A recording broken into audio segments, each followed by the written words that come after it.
capítulo 10 de nuestro curso vamos a hablar del capítulo 4 de la NTC 2050 que corresponde a los equipos de uso general a instalar en nuestras instalaciones eléctricas. Entonces, vamos a hablar primero que todo de dónde nos vamos a centrar en nuestro marco normativo. Entonces, al hablar de este capítulo, cuando hablamos del capítulo 4 de la NTC 2050, también tocamos los tópicos relacionados con el capítulo 3 del RETI, que corresponde a los requisitos de producto. En su artículo 20, requerimientos para producto, tocamos los temas que se relacionan en el capítulo 8, requisitos para las instalaciones de uso final, en los artículos 27, requerimientos generales de las instalaciones de uso final, artículo 27.6, clasificación de las instalaciones de uso final, y en su artículo 28, requisitos específicos según el tipo de instalación, en su artículo 28.1, que habla de las instalaciones básicas. De forma puntual vamos a hablar entonces de la NTC 2050 y vamos a hacer un paralelo entre la primera y la segunda actualización, viendo qué cambió de nuestra primera actualización que se encuentra vigente en este momento con respecto a la segunda actualización pues que estamos esperando a que entre en vigencia. Entonces, como les decía y como hemos comentado, vamos a hablar del capítulo 4, equipos para uso general, y vamos a tocar los artículos 400, 402, 406, 410, 430 y 450, que corresponden a los equipos más utilizados en nuestras instalaciones eléctricas. No vamos a tocar en totalidad este capítulo 4, pues por temas de tiempos de este curso. Comenzando entonces con los tópicos específicos del capítulo 4, vamos a hablar de su finalidad. Entonces, la finalidad de este capítulo se puede dividir en dos grandes grupos. La primera, la revisión de los requerimientos mínimos de artefactos comúnmente conectados en las instalaciones eléctricas, y la segunda, la revisión de los requerimientos mínimos de la conexión e instalación de los artefactos comúnmente conectados en las instalaciones eléctricas. Dicho en otras palabras, la finalidad de este capítulo es revisar los artefactos, los requerimientos de los artefactos y cómo voy a conectar yo estos artefactos a mi red eléctrica. Entonces, dentro del alcance de este capítulo se tienen motores, transformadores, calefacción, luminarias, condensadores, tomacorrientes, cables y cordones flexibles. Algunos de estos los vemos en esta imagen de la parte derecha de esta diapositiva. Vamos a ver entonces este marco normativo, este marco comparativo del que les hablaba al inicio de la presentación entre los cambios que surgen en la segunda actualización respecto de la primera actualización. Entonces, para estos artículos 400 y 402 nos vamos a centrar primero en el artículo 405, donde vamos a hablar de la capacidad nominal para cordones y cables flexibles. En este artículo se especifican las correcciones de temperatura para cordones y cables utilizados a temperaturas diferentes a 30 grados centígrados y nos dice que esta corrección se debe hacer según la tabla 3.10.15. Esta nueva parte de la NTC 2050 nos es muy útil debido a que antes esta corrección por temperatura no se tenía en cuenta y pues dicha corrección quedaba a criterio del diseñador. Entonces ahorita ya podemos hacer o generar una coordinación de protecciones y un dimensionamiento de este tipo de conductores de forma más exacta cuando los pongo a trabajar a temperaturas diferentes a 30 grados centígrados. De la misma forma, entonces, vamos hacia las tablas 404, 400-5A y 400-5B, donde encontramos cambios de nomenclatura y algunas modificaciones pequeñas en estas tablas, ¿cierto? Estas son las tablas que nos especifican la capacidad de los cables y los tipos de los cables, ¿sí? Luego vamos hacia la tabla 402-3 y pues vemos que tenemos algunas modificaciones en esta tabla, como que se suprime el cable recubierto de asbesto. Vamos a ver entonces ahora la definición de estos conductores, cordones, cables flexibles y conductores para artefactos. La definición de forma puntual es que son los conductores con grado de maleabilidad mayor al de los utilizados para el alambrado fijo de una instalación. Por eso es que vemos que los podemos doblar, los podemos maniobrar fácilmente y en los cables que utilizamos para el alambrado de la instalación debemos tener cuidado con los radios de curvatura y demás características constructivas que puedan dañar o afectar el aislamiento. Luego, entonces, las características de este tipo de conductores son que se pueden maniobrar fácilmente conservando sus propiedades, entonces la propiedad de conducir la corriente y la propiedad de su aislamiento. Son fáciles de enrollar, movilizar y transportar, soportan movimientos y vibraciones, por lo cual entonces estos conductores se utilizan para alambrar o para suministrar energía a equipos que están en constante movimiento y que son generalmente de carga pesada como ascensores, como máquinas o soldadores eléctricos y demás equipos de estas características. Luego, su composición dice que están compuestos por uno o varios conductores de cobre y materiales que componen el aislamiento o la chaqueta. Entonces, de forma general y desagregando pues la composición de estos cables, tienen dos composiciones fundamentales, ¿cierto? El conductor, el cable conductor que permite este tipo de dobleces pues sin afectar su capacidad de conducción y el aislamiento que también permite una maleabilidad mayor sin afectar la capacidad de aislamiento o la integridad del aislamiento del conductor. Hablando ahora de los tópicos más relevantes abordados en los artículos 400 y 402, tenemos que dentro de estos artículos se abordan los aspectos constructivos y el rotulado de los cables, cordones flexibles y conductores para artefactos.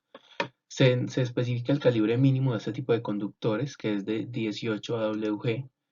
Se especifica cuándo deben tener clavija y toma en sus extremos, que se dice que es obligatorio para las siguientes aplicaciones: para la conexión de bombillas o artefactos portátiles, para la conexión de equipos fijos susceptibles a cambios frecuentes, para la conexión de artefactos que permiten fácil desmonte para su mantenimiento y reparación. Se especifican también las capacidades de corriente a través de las tablas que se muestran en pantalla.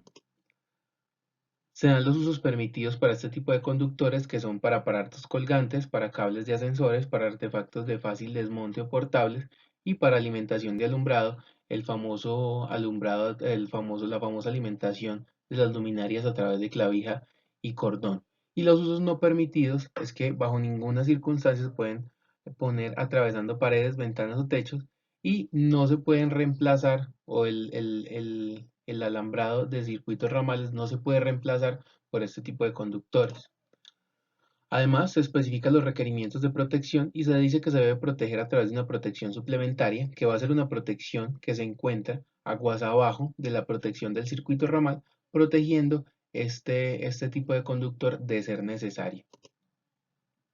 Y se habla de las características de la instalación.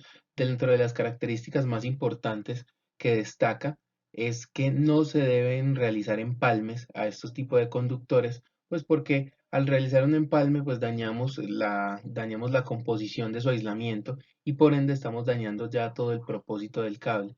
Nos especifica que podemos hacer empalmes bajo ciertas características muy puntuales que nos dice la norma ahí en este apartado. Luego, pasando al artículo 450, que nos habla de transformadores y bóvedas para transformadores, el primer tópico relevante que nos toca este artículo es la protección de los transformadores y nos especifica la protección o los ajustes para los dispositivos de protección en el primario y en el secundario, de acuerdo a las tablas 450.3a y 450.3b. La 450.3a son los ajustes máximos de la protección para transformadores de más de 1000 voltios. En la primera actualización era para transformadores de más de 600 voltios y en la 450.3b nos hace esta especificación del ajuste máximo de la protección para transformadores de menos de 100 voltios. En la primera actualización nos hablaba de transformadores de menos de 600 voltios. Y en estas tablas lo que nos dice son que cómo debo yo ajustar al máximo, o sea, al máximo ajuste de la protección o la capacidad nominal del fusible con el cual voy a proteger este transformador en su lado primario y secundario. Estas tablas dependen o las características del ajuste de la protección en estas tablas van a depender de la impedancia del transformador, dado que, pues como veremos más adelante en los módulos que correspondan a protecciones, vamos a ver que la capacidad de cortocircuito, la capacidad de soportar la curva de daño del transformador viene o depende de la impedancia del mismo. Sin embargo, pues para la protección de transformadores se recomienda realizar un ejercicio más fino y más exacto, y es empezar a identificar todas las zonas de trabajo del transformador. Entonces vamos a identificar la zona de trabajo, que es la zona negra que se encuentra acá, la zona de protección, que es la zona donde voy a ubicar la protección. Dentro de esta zona de trabajo es importante especificar la corriente de enganche del transformador, corriente de inrush, que es la que se muestra en este punto naranja, que pues es una condición de trabajo normal del transformador y la protección no debe interferir en esta condición de trabajo normal. Además, pues se recomienda realizar la curva de daño, que es un ejercicio que no toma tanto tiempo y es un ejercicio con el cual entonces yo voy a garantizar que mi transformador va a quedar totalmente bien protegido y no voy a interferir con el trabajo normal de este. Luego entonces, adentrándonos en este artículo 450, nos habla del resguardo de los transformadores y nos dice que este resguardo debe tener una protección mecánica, unas medidas para mitigar daños físicos y evitar que entren artefactos u objetos extraños al recinto del transformador. El transformador debe tener una carcasa o encerramiento para los transformadores tipo seco que me ayude a que no vaya a entrar ningún objeto extraño dentro del transformador. Me debe advertir el nivel de tensión al que está tanto el primario como el secundario, la tensión de funcionamiento de las partes energizadas expuestas, como les decía. Me reglamenta la ventilación, qué área tengo que tener yo en el recinto del transformador ubicada o puesta con estas rejillas de ventilación. Me dice los requisitos de puesta a tierra de los transformadores y me especifica el rotulado que deben llevar los transformadores que se vayan a poner o a disponer en instalaciones eléctricas colombianas. Luego nos habla de unas disposiciones específicas según el tipo de transformador y nos habla entonces y aquí, pues en esta presentación sacamos los transformadores que más se utilizan o que más utilizamos nosotros en las instalaciones eléctricas. Entonces comenzamos con el transformador tipo seco en interiores y la disposición de este transformador es que debe tener una bóveda cuando se sobrepasan los 112.5 kVA y los 35.000 voltios. Los requerimientos para esta bóveda se especifican en la parte final de este artículo 450. Luego tenemos los transformadores tipo seco en exteriores y debo tener entonces un encerramiento a prueba de intemperie, y lo debo ubicar teniendo en cuenta los materiales combustibles. Debe estar a más de 0.3 metros de los materiales combustibles. Este tipo de transformador debo tener especial cuidado en esto, pues porque cuando tengo un material combustible ya voy a tener una zona clasificada, entonces debo apartar mi transformador de este tipo de zonas. Luego tengo el transformador de aislamiento de aceite en interiores y este lo debo ubicar en una bóveda con especificaciones de la NTC 2050 en la parte final de este artículo 450. Debo tener en cuenta las excepciones en las que este transformador de aislamiento de aceite en interiores no requiere de una bóveda, pero pues sí requiere de medios que me aíslen el recinto del transformador del resto del edificio. Y el transformador con aislamiento de aceite en exteriores lo debo proteger el área circundante al transformador con barreras resistentes al fuego.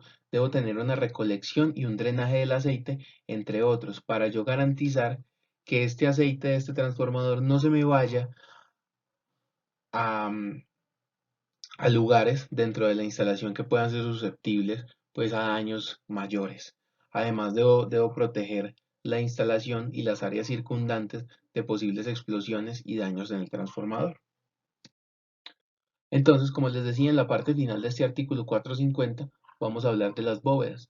Y en este apartado correspondiente a las bóvedas, nos habla o nos especifica las condiciones constructivas de las paredes, el techo y el suelo de estas bóvedas y nos dice que esta parte debe tener resistencia al fuego de 3 horas. Además nos especifica que el espesor del suelo debe ser de 10 centímetros y pues nos da condiciones adicionales si la bóveda se encuentra en el primer piso o en pisos superiores de edificios. Nos dice que eh, debo tener brocales para el almacenamiento del aceite en este tipo de bóvedas y este brocal debe tener la capacidad para almacenar el total del aceite del transformador de más alta potencia que se tenga en el recinto. No debo tener ductos de agua ni de ningún tipo por encima del recinto del transformador y en caso de tenerlo únicamente puede ser el ducto de agua para el sistema contra incendios. Debo tener un sistema de drenaje de agua y aceite cuando se requiera. Debo tener rejillas de ventilación con cierre automático y una resistencia al fuego de 1.5 horas, como les presentaba cuando hablábamos del resguardo del transformador, pues tengo un área especificada para poner este tipo de rejillas de ventilación. Y además, una parte muy importante que pues este va a ser la única oportunidad en el curso que vamos a tener de hablar de las bóvedas y los recintos para los transformadores, es que debo tener especial cuidado en los espacios de trabajo, porque son no conformidades muy frecuentes que se encuentran en este tipo de recintos, no respetar los espacios de trabajo de, según el nivel de tensión al que se esté trabajando en la bóveda. Entonces, en esta diapositiva tenemos una animación bastante útil que nos va a mostrar un poco mejor cómo debe ser este recinto para transformadores. Entonces, pues miren que aquí a un lado tengo la rejilla de ventilación, voy a tener una puerta, que la puerta debe tener una cerradura antipánico, ya les voy a mencionar lo que tiene que ver con la cerradura antipánico más adelante. Miren que los ductos de arriba son ductos del sistema contra incendios, el brocal, que es capaz de almacenar el aceite de los transformadores, los rieles para movilizar los transformadores y demás características pues del recinto donde debo poner mis transformadores. Entonces, vamos a ver un poco no conformidades que nos hemos encontrado pues a lo largo de, de los trabajos que hemos realizado en el GREDIP, en el Grupo de Investigación en Redes de Distribución y Potencia, y vemos entonces que esta subestación o este recinto de transformador presenta no conformidad con las secciones 450-8 debido a que el espacio de trabajo es insuficiente de acuerdo a la sección 110-34 debido a que, pues miren, ustedes pueden ver que la transferencia de acuerdo a su nivel de tensión pues tiene un espacio de trabajo adecuado, ¿cierto? Sin embargo, el transformador que presenta un nivel de tensión más elevado en el lado primario pues presenta un espacio de trabajo inadecuado de acuerdo, de acuerdo de acuerdo con el nivel de tensión y los requerimientos de la sección 110-34. De la misma forma, presenta una no conformidad con la sección 450-43, dado que este recinto no presenta brocal para el almacenamiento del aceite del transformador ante alguna eventualidad. Adicional a esto, en la imagen de la mitad vemos que este recinto presenta no conformidad con la sección 450-43, toda vez que no presenta brocal, la puerta no va a presentar una resistencia al fuego de más de 3 horas, pues miren que la puerta de hecho ante el fuego pues no va a poner ninguna resistencia. Además, la cerradura no es cerradura antipánico, la cerradura es una llamada, lo que llamamos nosotros una tranca con un candado. Y algo preocupante es que el recinto de enseguida es un parqueadero que pues alberga vehículos, entonces pues es un sitio bastante susceptible ante el fuego. Adicional a esto, en la imagen de la derecha vemos que se presenta una no conformidad con las secciones 450-42, toda vez que la pared de este recinto no es resistente al fuego. Además, pues ustedes pueden ver que pues, la resistencia estructural de este muro o el grosor de este muro puede ser el adecuado, pero miren que tengo una abertura en la parte superior que me va a comunicar con el recinto de enseguida. Y el recinto de enseguida va a albergar la planta de emergencia de esta instalación, con lo cual va a tener y el tanque de combustible de la misma, con lo cual entonces voy a tener que según lo que vamos a ver más adelante, pues tiene un material que va a ser combustible y pues de acuerdo con los requerimientos de la NTC 2050, a partir de esta abertura voy a tener que hacer una clasificación de este recinto donde tengo el transformador porque pues tengo una afectación por el material combustible que tengo enseguida. Continuando pues con este tema de las no conformidades en los recintos de los transformadores, les presento y aprovechando que es la única oportunidad que vamos a tener de realizar este ejercicio de ver estos puntos donde se albergan los transformadores, les presento entonces algunas no conformidades o algunos puntos que hay que tener en cuenta a la hora del diseño y pues que se pueden pasar por alto muy fácilmente. Primero miren que pues les hago el recuento en esta pared o en este cuarto voy a tener el transformador de la instalación y en este otro voy a tener la, el- la planta de emergencia. Pues miren que aquí está el escape de la planta. Entonces, este recinto para transformador, como vamos a ver más adelante en los planos que les vamos a presentar, que les voy a presentar, esta pared va solamente hasta un punto. Entonces, este cuarto y este cuarto, donde se alberga el transformador y la planta, son el mismo recinto, por lo cual este transformador va a estar en un lugar clasificado, porque pues tengo el combustible de la planta. Adicional a esto, entrando a este recinto del transformador, pues vemos que no vamos a tener nunca un límite de aproximación seguro, ¿cierto? De acuerdo a los límites de aproximación, según por arco eléctrico, que vamos a ver también un poco más adelante, pero es importante resaltar estos puntos aquí cuando hablamos de los recintos del transformador. Además, si ustedes pueden ver, esta puerta no tiene una cerradura antipánico. eh, habría que ver la resistencia al fuego porque de hecho no da hacia una parte interna del edificio, pero da hacia una parte donde hay bastante afluencia de personas, entonces habría que evaluar si la puerta debería ser resistente al fuego. Además, entonces, pues aquí les muestro estos límites de aproximación, donde siempre donde me pare voy a estar en un límite de aproximación restringido, lo cual entonces, pues no va a ser muy, muy grave si dentro de esta subestación únicamente va a entrar personal calificado con todo el equipo de protección personal que se requiere, pero pues es algo que hay que tener en cuenta también. En los planos de la subestación de este recinto, lo que les mostraba, el plano de la derecha es el plano que se tiene o la distribución constructiva que se tenía anteriormente. De acuerdo a los cambios que se recomiendan, que se recomendaron, pues se dieron varios cambios. El primero, pues hacer la puerta de la subestación a un lado, ¿sí? Y sellar este muro por completo de la misma forma para respetar los espacios de trabajo, pues entonces poner la transferencia, pasar la transferencia de lado y pues generar o dejar estas dos puertas para el recinto de la planta eléctrica.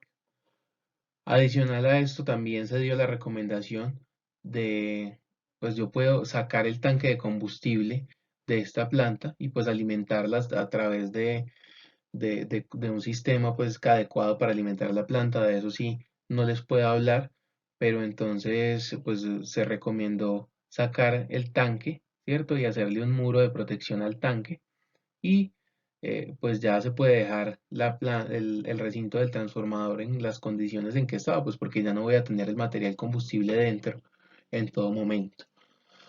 Adicional a esto, pues también se recomienda bajo esta distribución mover la transferencia para respetar los espacios de trabajo. Y según el estudio que se realice, realizar la modificación de las puertas y las cerraduras de las mismas. Continuando con el artículo 410 que corresponde a luminarias, lámparas y portalámparas, vamos a hablar entonces del marco comparativo que venimos realizando entre la NTSA 2050 primera actualización y la NTSA 2050 segunda actualización. Entonces, dentro de ese marco normativo, dentro de este marco comparativo, tenemos la novedad de que en la primera parte de esta sección, dentro de la segunda actualización, se agrega la sección llamada inspección, que nos especifica que los conductores de las luminarias y los conductores de los circuitos deben ir conectados de forma que se puedan inspeccionar sin tener que desconectar ninguna parte del alambrado.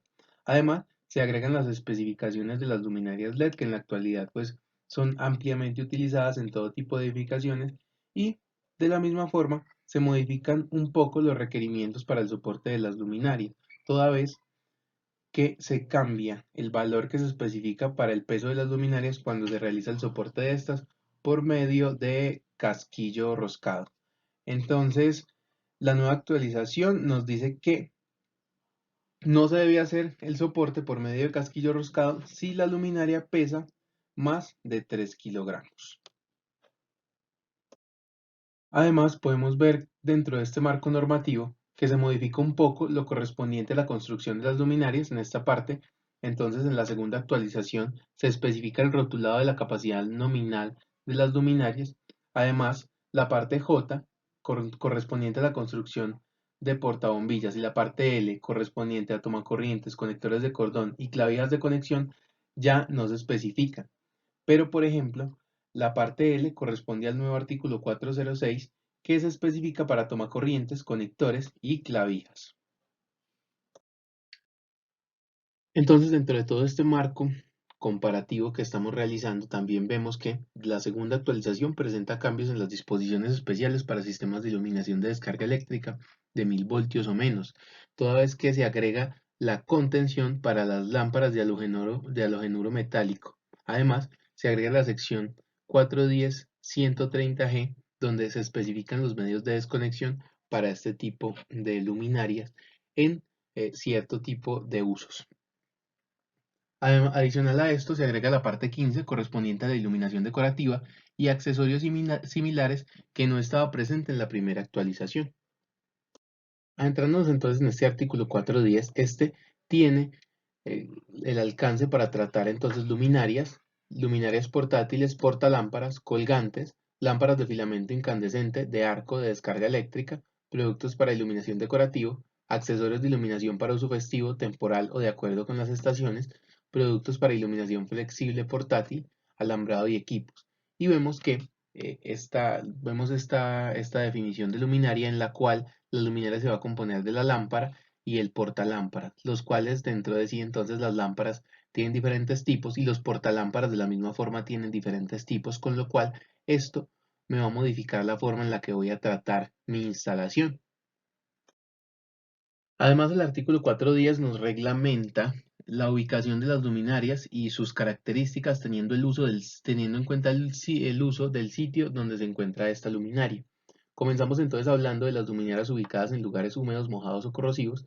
Esta debe ser adecuada para este uso y debe estar rotulada como lo vemos aquí en la pantalla con estos rótulos.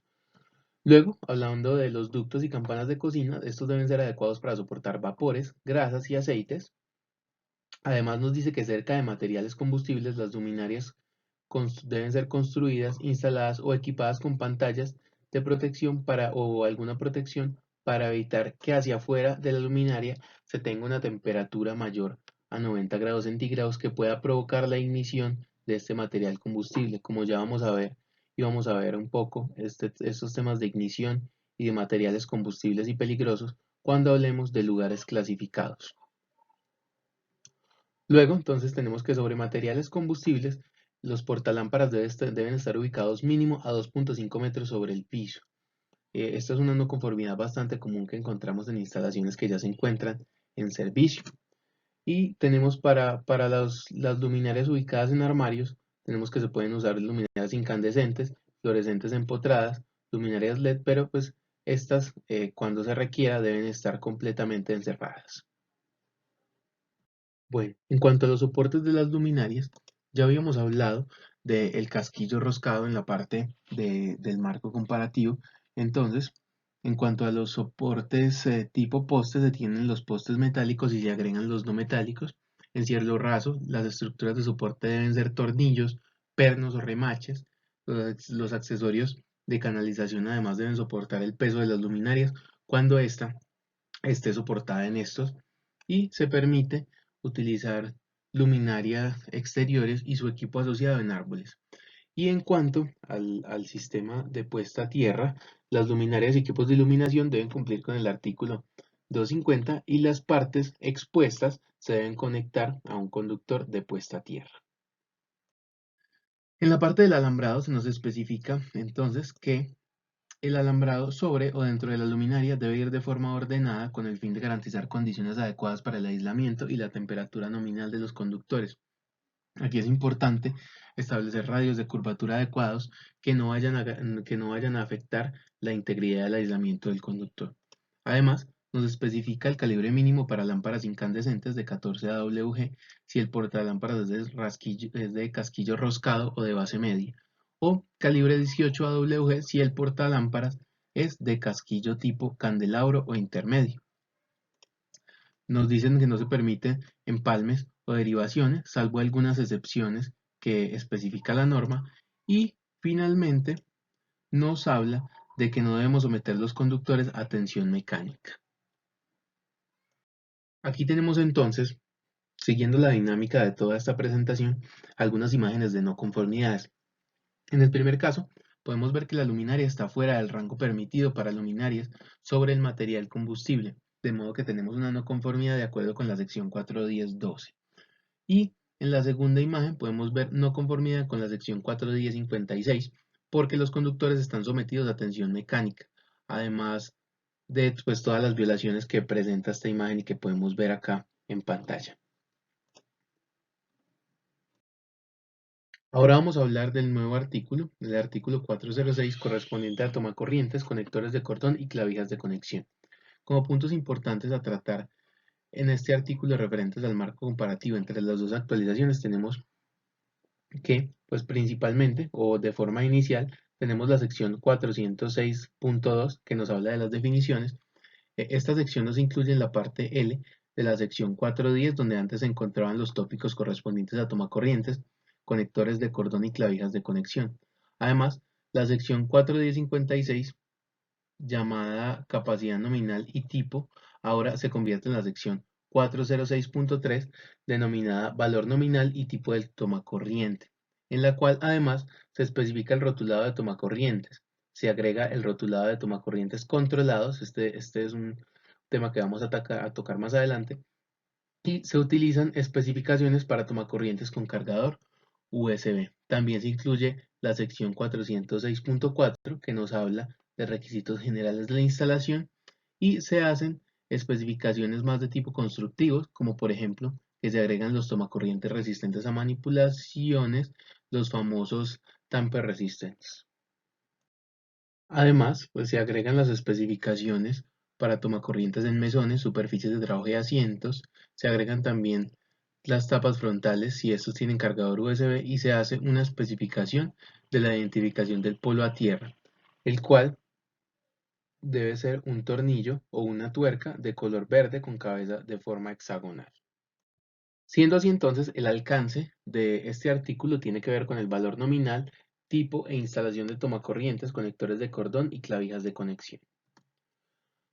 Nos habla de que los tomacorrientes deben ir rotulados con el nombre y la identificación del fabricante, los valores nominales de corriente y de tensión. También nos especifica que no se permiten tomacorrientes con valores nominales inferiores a 15 amperios cuando estén a 125 volts, o a 20 amperios cuando estén a 250 volts. Nos habla también de una nueva sección o especificación que se agrega, que es el rotulado de los tomacorrientes controlados a través del símbolo que se muestra en la pantalla, que es el que especifica la nueva actualización. Adicional a esto podemos ver un ejemplo donde se agrega el símbolo y la palabra controlado. Eh, Hacemos especial énfasis, o les hago especial énfasis en la capacidad de los tomacorrientes y los conectores porque hay que poner especial cuidado en la capacidad de estos tomacorrientes porque muchas veces se especifica el tomacorriente para una capacidad menor a la que se está especificando la instalación y el conductor, y esto genera, por decirlo así, un cuello de botella que va a empezar a quemar los terminales donde estén conectados los, los conductores que llegan a este tomacorriente. Entonces hay que tener especial cuidado con eso y es algo que se ve muy frecuentemente en instalaciones eléctricas.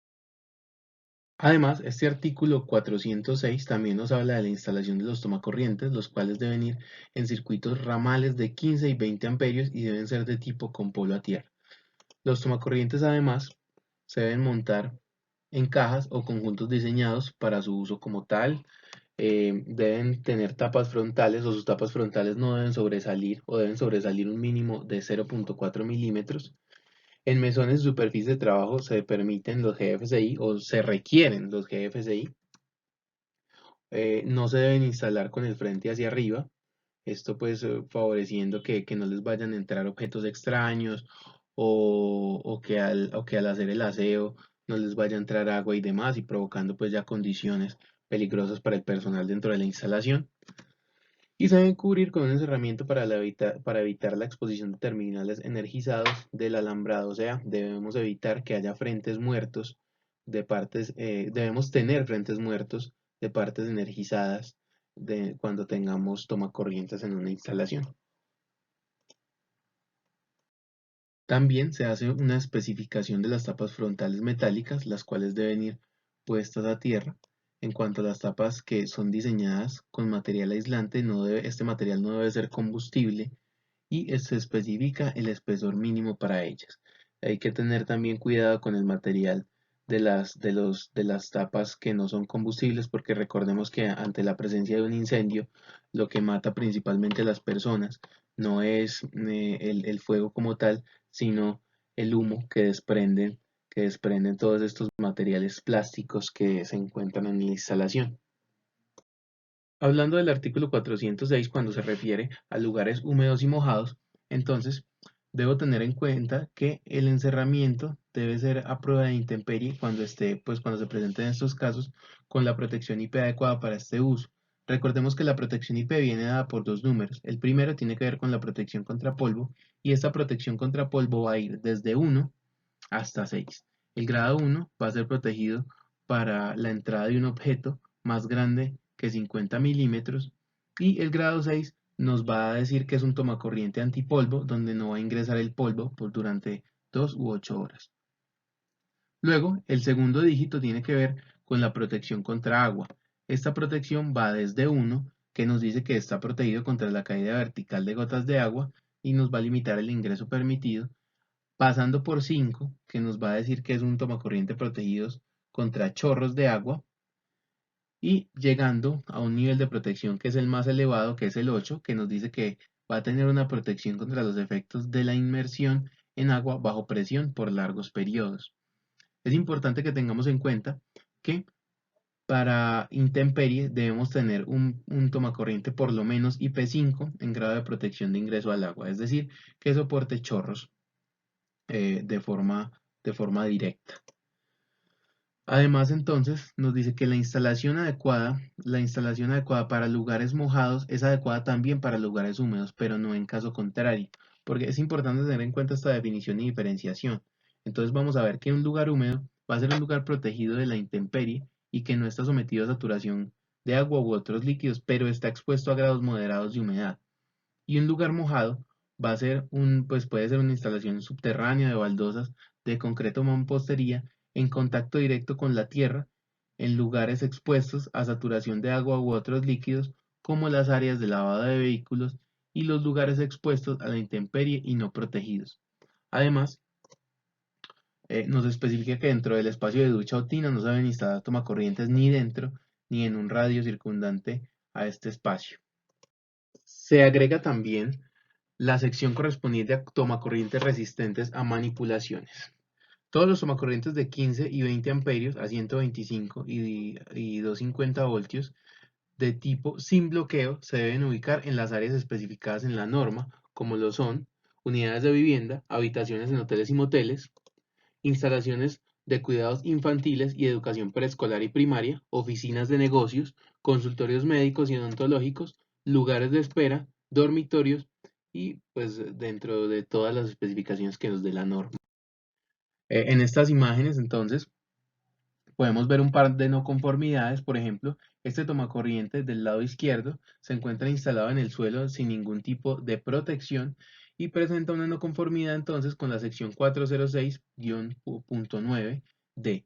Y en este segundo caso vemos que tenemos contactos expuestos, no hay frente muerto, con lo cual tenemos una no conformidad de acuerdo con la sección 406.5 y para finalizar, entonces, con esta presentación nos encontramos o vamos a ver el artículo 430 correspondiente a motores, los circuitos de motores y controladores.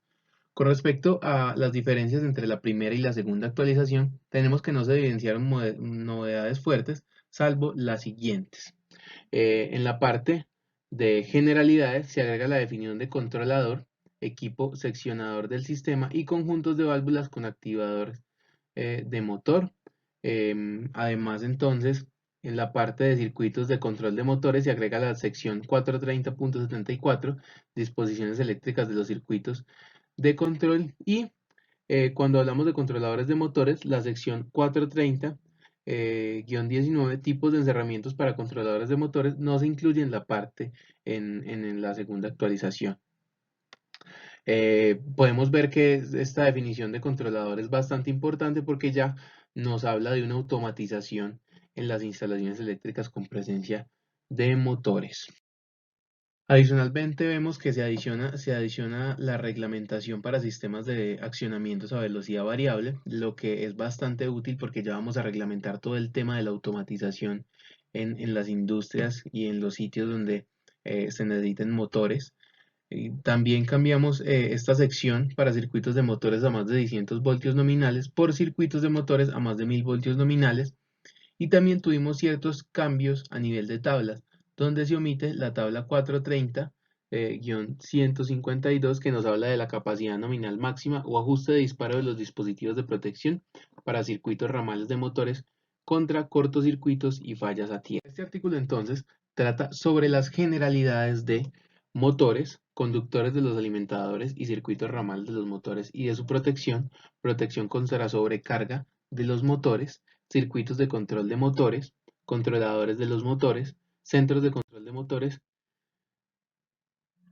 Dentro de este entonces se nos especifica la capacidad de corriente del motor teniendo en cuenta las aplicaciones de estos. Lo que se hace entonces es establecer una corrección a la corriente nominal del motor teniendo en cuenta el ciclo de trabajo del mismo, con lo cual el cálculo del alimentador y de las protecciones del motor no se debe realizar para estos casos teniendo en cuenta la corriente nominal de placa del motor, sino la corriente nominal aplicando estas correcciones que se dan de acuerdo con la norma. Respecto de cuando hablamos de la conexión e instalación de los motores, en el artículo 430 se nos establece que los terminales de los motores y controladores deben ser rotulados y coloreados. Es muy importante rotular los terminales de los controladores debido a que luego para realizar un mantenimiento o una acción adicional sobre estos circuitos de control es muy complejo diferenciar los cables cuando estos no están rotulados por la cantidad de cables que en ciertas aplicaciones de control de motores se nos presenta. Adicional a esto, entonces nos dice que los encerramientos para controladores y los medios de desconexión no se deben compartir con conductores de otras cargas. Bajo otros equipos, lugares con salpicadoras o aspersión, se debe proporcionar un encerramiento adecuado para el motor.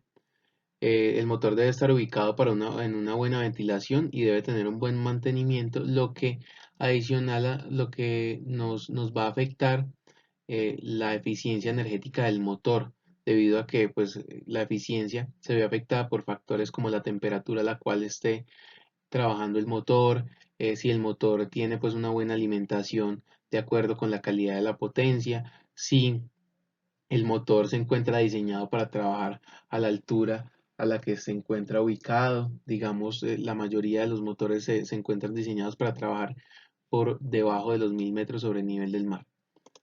y debe tener entonces un encerramiento adecuado en lugares con acumulación de polvo o material transportado.